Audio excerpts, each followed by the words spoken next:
আমি এখন আছি আমার সবচেয়ে পছন্দের একটা গ্রাউন্ডে। একটু দেখাতে চাই। এটা মাঠ, মাঠের চারপাশে প্রচুর সবুজ, সুন্দর জায়গা। আর এপাশে ওই পাশে ওটা একদম সব সুবিধা সহ একটা ড্রেসিং রুমগুলো ওই পাশে। এখানেও মাঠের সেন্টার থেকে খেলা দেখার জন্য বসার জায়গা আছে। এখান থেকে বসে খেলা দেখছি। হামিদুর রহমান স্টেডিয়াম খুব সুন্দর, যেমন মাঠ তেমন আউটফিল্ড, তেমন সুন্দর খোলামেলা বাতাস।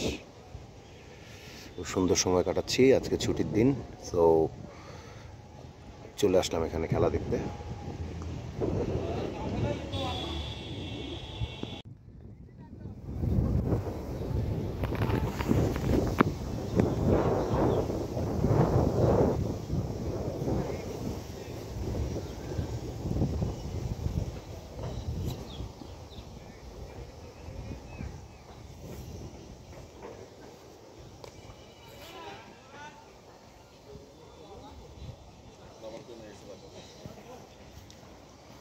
থাকে বাতাস তো থাকেই, কন্টিনিউয়াস, রোদ উঠলেও তো বাতাস থাকে।